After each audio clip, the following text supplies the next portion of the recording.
Hello, everybody. So we're going to be talking Chanel, and not just Chanel, but other topics as well. But let's begin with Chanel first. Price increase.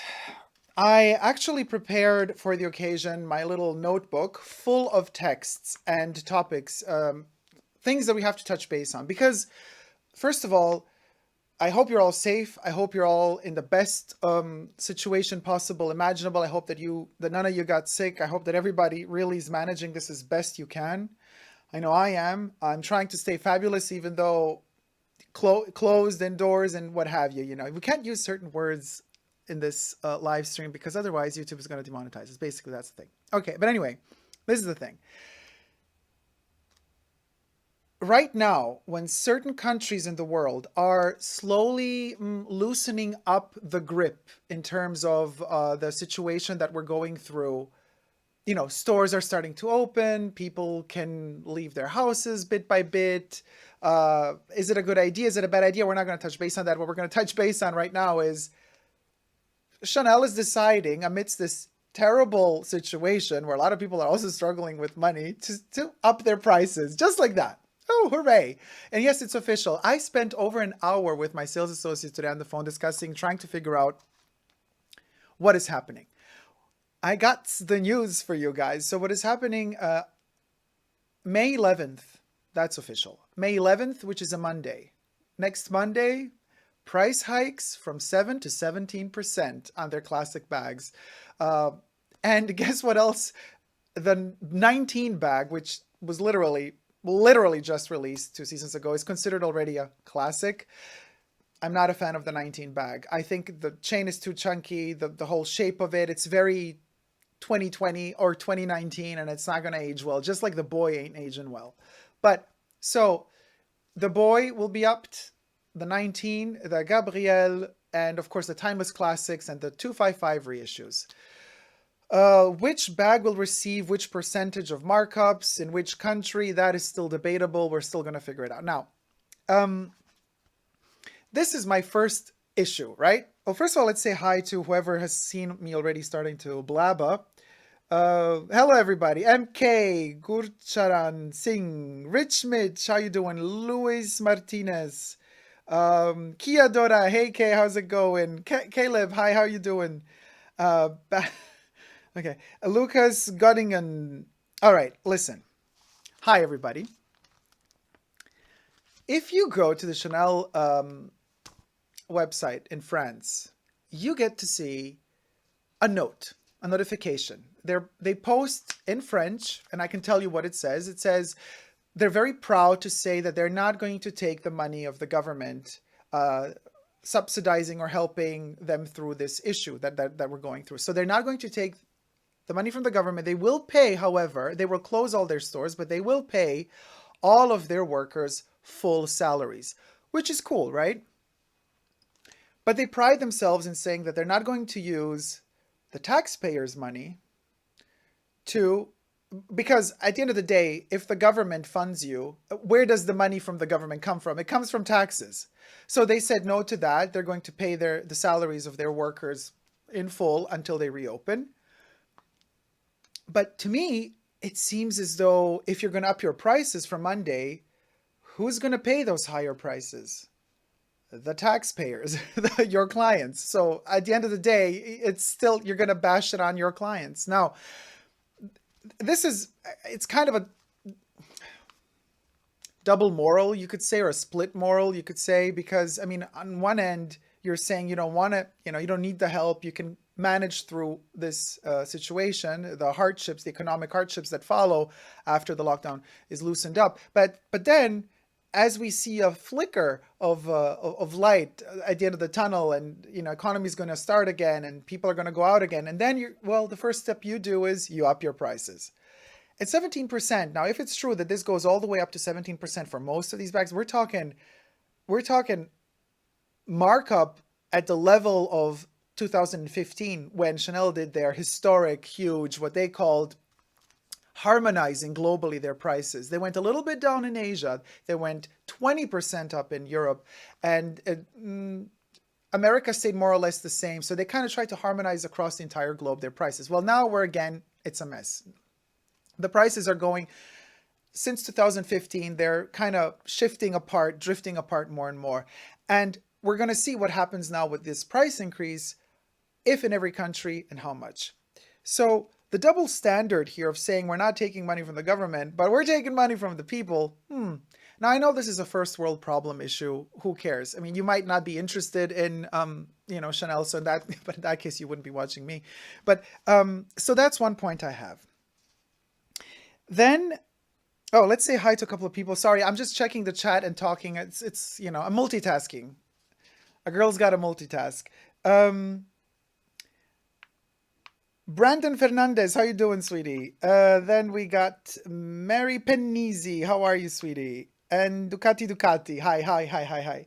So, how can they increase? Okay, so Mary Penisi says, how can they increase prices when stores are closed?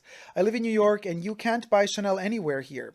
Well, this is a big issue. We're going to touch base on that as well. So, stores are closed in many countries. In some countries, they're not. They're opening bit by bit. But nevertheless, the price increase is going to hit. What does this mean? This means that by the time you go back to your store when it reopens, the prices will be new prices. One, they might be hoping that some people, when they arrive after 3 months of not buying anything, they come into a store and they think those are the prices. They forgot how much things used to cost before. That could be the case, but it could also be the case of them hoping that people are going to think that, they went through this economic hardship and now they need some sort of help, like this is a justified upping the prices because this kind of helps pay back for the loss, but it's not our responsibility. The consumer is not responsible for what happened. So in a way, it's sketchy, especially because they have been upping their prices once or twice a year regularly since many years without there being any economic crisis. They've upped it enough. This situation right now with the lockdown does not justify another markup. Of course, it only justifies it if you want to gain all the money that you've been kind of losing the past 3 months in terms of revenue, in terms of making such a huge revenue as you used to make in the past. But let's not forget one thing. Something has changed now. Last year, before February, Karl Lagerfeld was still alive. That's not the case anymore, Chanel. And I mean, you might have forgotten it, but in order to sustain this incredible pushing it higher and higher and higher and the prices and extravagant shows, you also need a personality at the end of the shows to go out and just tell the people, hey, I have character, I have charisma, and just blabber on. I mean, for those of you who follow me on Instagram, SUPERDACOB all spelled together, I've been posting little snippets of interviews with Karl back in the 80s and 90s, and you can see that it's all about character and character. It's not even about savoir-faire or this huge talent, which granted he was in many ways, in other ways not, but in many ways yes, he was. But it's all about the character. It's all about kind of selling some sort of dream of communication. So upping the prices like this, without there being at the core, at the base, a good reason for it in terms of, are you delivering better quality control? Are you delivering more products? What's going on? Not much. And mind you, I've been talking to my sales associate for over an hour today, and they don't even have much stuff left because this is another thing we're going to touch base on. They haven't been receiving many new things for a little bit longer than this whole state of emergency was officially declared worldwide. Why is that? We ask ourselves. Let's get to it. Point number 2. Was the price increase by Chanel planned ahead of the situation we're in? And was it supposed to happen anyway? Because last increase, around 7%, was in October, November 2019. They do have a tendency sometimes to up their prices actually really April, October, or April, November. Sometimes they skip the April markups and they just do once a year in November. So technically, we could say, well, Chanel maybe planned to already a year ahead. They already had this plan that they're going to up their prices this year in May, beginning of May, end of April, beginning of May. And in that case, you could say, well, they've planned it already before all of this happened. So, but then I say, okay, fine, but plans change. they could have said, yes, we did plan this ahead. We wanted to do this, but given the circumstances, we will postpone it because we don't want to come across as douchebags, basically. Because let's face it is what it is. People just start shopping again, and you're going to profit from the fact that people are so excited and that they're really happy to be able to go out again and enjoy life again. And then you're going to profit from that by upping your prices. Surprise, surprise. So plans can change, but we can't say that for sure that the idea of upping these prices happened, just now, maybe they did really plan it way ahead of time. Another thing to note that I've written down in my little research, cosmetics, beauty, perfumes, they already had an increase this year. You might not have noticed, but in January of 2020, Chanel sneaked in a markup in perfumes and cosmetics. It wasn't big, but it was there. So, and of course, I was asking, are you guys going to up your cosmetics prices? They're like, well, no, we just did that in January. So those prices are staying the same for now. So this is a 255 reissue. This is the classic size. This is Coco size, right? Price increases per se of these classics, which are oversold. Usually the timeless classics sell more than the 255, but Chanel kind of just, out of heritage reasons, they keep upping the prices of this one, even though this one doesn't sell as well as the timeless classics with the double C lock. It does make me appreciate the bag more. With every price increase, I cherish more what I already have. It doesn't make me want to buy more, not at all, but it makes me appreciate more what I already have. So from that perspective, psychologically, it makes me more happy to have this bag already. You know what I mean? I don't know. Kind of, whatever. That kind of makes sense to me. But so increasing prices because too many people are buying the bags makes sense. They want to keep their value on the market high. But, and here I have point A and point B, 10A and 10B. 10A says increasing prices on May 11th, 2020. So, and this is something I mentioned before. If they already planned half a year ago that no matter what, they would have increased their prices, then that's one thing. But even then, they could have given the correct, the current unpredictable, or was it really unpredictable, conspiracy theory here? Anybody? Given the current state of affairs, they could have changed their price increase plans and postponed them to October, November, as last year. Now, point B, if on the other hand, they decided to make a price increase now, because of the situation we're in, then they're hypocrites. And we're back to point one. Hypocrites, well, saying on one side, they don't want public funding to help them and their employees, that they don't want taxpayers' money, but on the other hand, taking the taxpayers' money through paying clients. That's a double standard. Just my 2 cents. For the people saying, this is an interesting point. Of course, the second rumors start, and now this rumor is official. May 11th on Monday, the prices of Chanel bags, most Chanel bags classics will be increased. The second that rumors of increasing prices begath, that's the second when people start saying, Chanel bags are soon going to cost as much as Hermes, Birkins, and Kellys. They won't. Because guess what? Chanel isn't alone in this game of upping the prices over and over and over and over again. Because the second Chanel does it, or even before they do it, or even in a contemporary time slot, Hermes will do the same. So it's not that Chanel bag prices keep upping and upping and getting closer to the Kellys and the Birkins, because the Kellys and the Birkins also get price increases all the time. So no, they're not going to cost the same. And if they do, for a very teeny tiny period of time, Hermes will step up their game and they're going to up their prices again. And Louis Vuitton will do the same, and Dior will do the same. They're all going to do the same. It's just a vicious circle. And I was really somehow hoping, and I'm through with my points here, so I'm not going to bother you anymore. So this was 11 points I went through.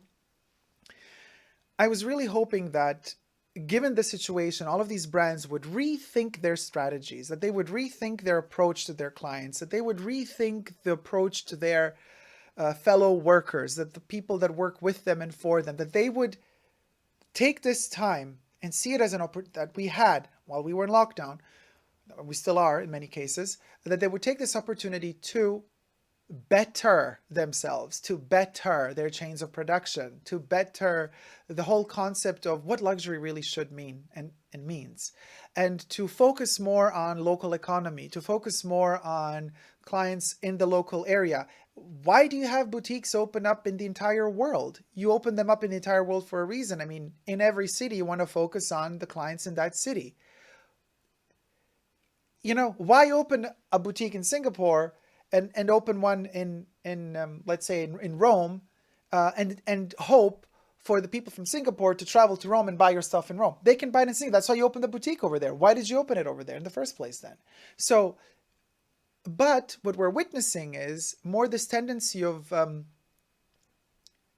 throughout the past decade or so, most of these brands did not really count too much or did not invest too much energy and effort in sustaining local economy and sustaining the customers, the return customers from the area where the boutique is located, customers that live in the area where the boutique is located.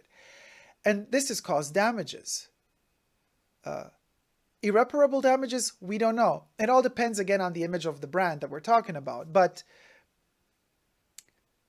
I really, really had hopes, and I thought, well, these brands are going to kind of rethink their strategy and they're going to start investing more in the clientele within the framework of the economy of the cities where these boutiques are, or cities that are adjacent to them, you know, more or less. But no, no, in this entire period, there has been, and this is also something I've been told under the table, that a lot of these boutiques also kind of worked through, because, you know, the sales associates get their phones from their jobs, so they can also communicate to some clients and then sell, you know, you can do a transfer, bank transfer, credit card transfer, payment, and then products can be shipped to you even though a boutique is not open, obviously. But to do that, if you're shipping stuff, you're really not working with your local economy. You're hoping that people that you met, that your clients that you've met throughout the years that have traveled into the boutique that you've given your card to, that they are the ones who wish to purchase something from you. And then this is something that's also been going on. Many brands have been doing this. Almost all brands have been doing this. Most brands have been working online, because how else are you going to sustain yourself? I mean, you find ways to sell. But even more so, this then tells me you can't really justify the fact that you're upping your prices now, because you have been somehow selling even during this lockdown period, even though, of course, the quantity of revenue, the turnover wasn't as big, but you still have been pushing certain products. Somehow some things were doable and were sellable. Anyway, let me read some of your comments, guys. Iris Rose, hi, how you doing? Dacob, that sucks with the price hikes. Yeah, I guess the figure that plenty of people can afford it. I can't. Well, I guess they figure that plenty of people, with most of these brands, and let's not make any names here, but there's a bit of arrogance, like, oh, well, we've been around for so many decades, in some cases with some brands, centuries. Who do these people think they are? The clients. They should be lucky to be able to even, you know, be allowed to touch these products and purchase them and have them in their disgusting houses. You know what I mean? Like, there's a bit of that arrogance, which goes with kind of the whole French attitude, really. But then again, they know their beauty. They know their elegance, so they can afford to be arrogant to a certain degree. But some of these brands are really pushing it to a point where you're like, are you kidding me? It's 2020. We're not in the 16th, 15th, 13th, 12th century. We're in 2020. But I mean, it's going to be a wake-up call for some of them. Some of them are going to have a bitter, bitter wake-up when they realize that people ain't coming back. It's going to happen sooner or later. Exactly, who cares? If people are willing to pay, first world issue, MK says. Well, I mean, you know, if people are willing to pay, yeah, of course, but that might change. Because even though the brands during these 3 months of lockdown, whatever, have not changed their attitude or greed in some cases, but let's not forget that somebody else had 3 months to think things through. Who was that? That was us, the consumer. The consumer might have changed. The consumer might have gotten more intelligent and ready to put our foot down and say no. So while certain brands might try through marketing to make it sound like nothing ever happened, everything is great and good, it's not all great and good. And it's good. What is good is that we openly talk about it, and that we have the right to discuss it, and that we have also together the power to change things for the better. I'm not saying to ruin anybody. I'm saying I truly believe this, you guys. There's enough resources on this planet to make everybody happy, to allow everybody to have food, nourishment, safety. It doesn't have to be the 1% that are billionaires and the rest sinking deeper and deeper into debt and poverty. It doesn't have to be that way, but we have to decide it in unison, together, as a unity. Together we are strong. Separated we're nothing. And if we all decide, even the sales associates in these boutiques, they can also decide, okay, you know what? No. First of all, why are these brands pushing us to go to work? We still don't feel safe. This problem that we're facing right now, which is unnameable, unfortunately for YouTube standards, we don't feel safe. So we're all uniting together as workers, and we're saying we're not going to work until it's officially safe again to go out. But no, you see, a lot of these brands then make it very difficult for you. They try to separate you, to not allow you to unify. In fact, look at the issues Amazon has been having, and this whole scandal of firing and deleting and making certain people disappear from the company that wanted to unify. Because strength comes in unity. So and we do have a chance now. Rarely in history has there ever been an opportunity like this one, where there was a time to stop, reflect, think, and better ourselves. And by bettering ourselves, bettering our whole environment, everybody around us. Because I repeat, there are enough resources for everybody to be happy, not just the 1%. But we play into the marketing strategies. We fall into the games. We fall into what corporate tells us. And unfortunately, we end up enslaved by it. Time and time again. Now you're going to say, Dacob, you're crazy. You're the one buying the Chanel bag yourself. Yeah, but I am. And I am not at all impartial to, or let's say I'm not free. I'm not immune from purchasing or from wanting beautiful things. I love beautiful things, but when it comes to Chanel, it's a different story. And I will never stress enough to repeat this over and over and over again. This is one of those rare brands, actually the only one, Vivienne Westwood being a second one, but Vivienne Westwood as designer is still alive, and she has a totally different political approach to life in general. So we can't compare the two brands really, except for two women that have made it and that are pioneers in their own respect. So you can compare them from that point of view. But what I love and what I stand for is Coco Chanel, the woman. What she did, what she created, what she achieved, keeping her legacy strong, her memory alive. That's what I love. And part of that legacy is also certain products. I don't just buy anything. Brooches like this one. This is something she would have designed. This is a Byzantine poured glass Goussan with Gripois, 1-to-1 Coco Chanel. Stuff like this I support. When the designers within a brand are given the freedom to actually make a heritage piece like this, I'm all for it, but I can identify them. You're never going to see me buy a crystalline double C earring. That's the quick money makers that they make. It has nothing to do with Coco Chanel. Nothing. So let's be very clear about that. So yes, a victim to consumer society to a certain extent. Very selective. Very, very, very selective. You're not going to see me going, I stopped this years ago, to all of these fast fashion brands, the H&Ms, the Zaras, this and that. Now I understand if you're a student, you have absolutely no money and you got to buy. But then when I was in my student phase, a lot of secondhand, and actually thrift shopping secondhand. I was so happy and thrilled to go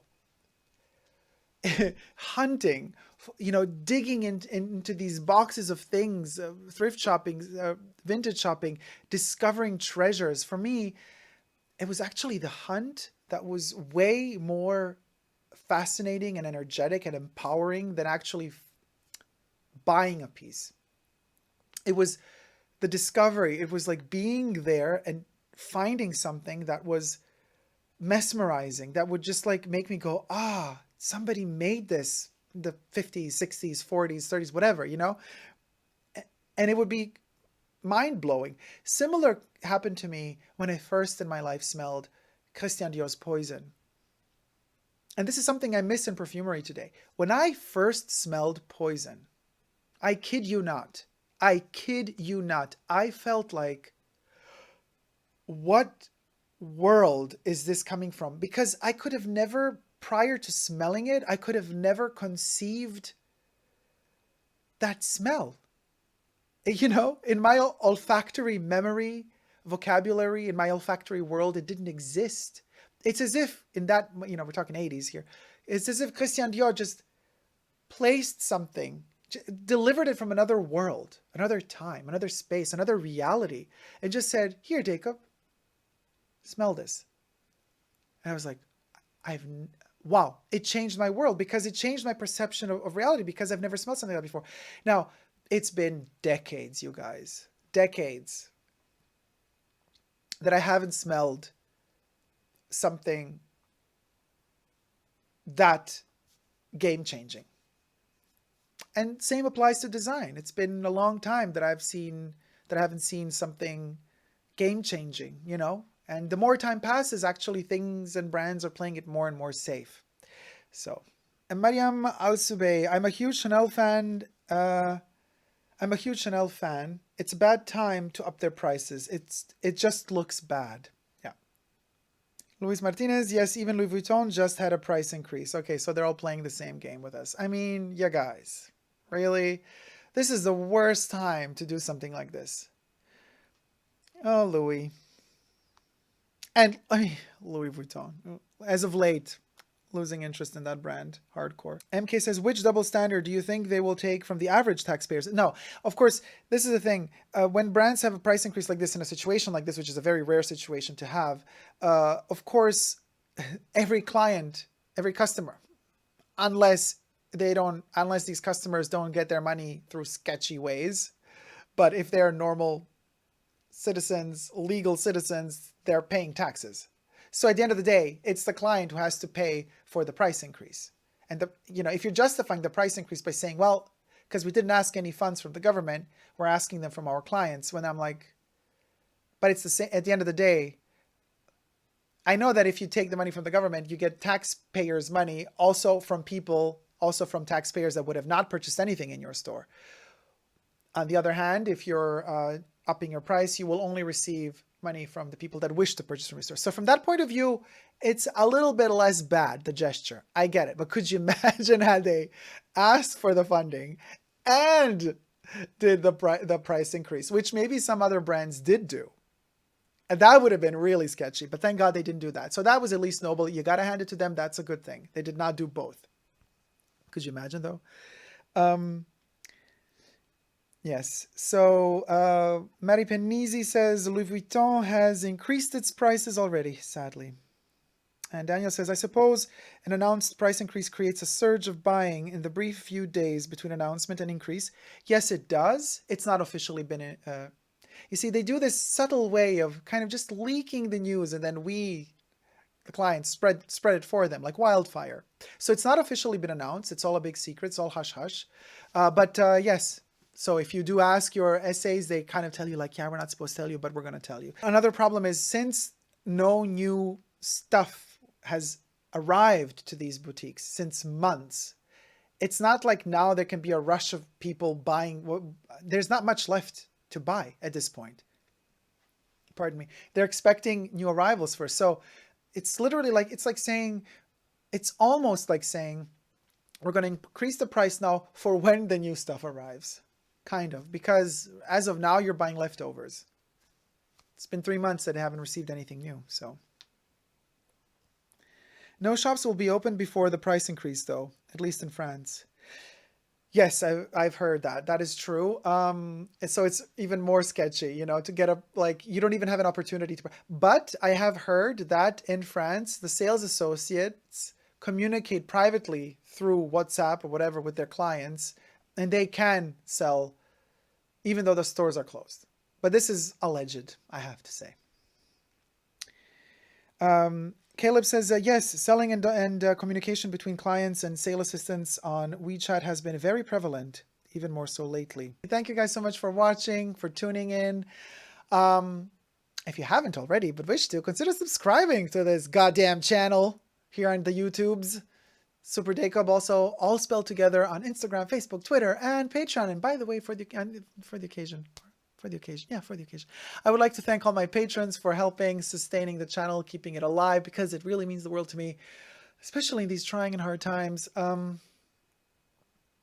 know, I think that in general, something that has never changed throughout history are the patrons of the arts. There's always somebody out there who wishes to sustain artists in their endeavors to find new ways to express because artists, we are mirrors. What we do is, what art should be is, you lift a mirror to society and you show the reflection of the society, of the societal norms of whoever's looking at you in that moment, and you're reflecting it back. And there's always somebody who wishes to support that, just to keep awake and aware society of the fact that they should never take for granted who they are, where they stand, and what they do. And they should always be prepared and ready to see themselves in the face. Because if they're not ready to see themselves in the face, that means that morally something is wrong in that society. And that's why art is so important. And that's why artists are so important. Thank you guys so much for watching. Never forget to never give up on love. Until next time, see you all soon. Love you. Take care. Bye.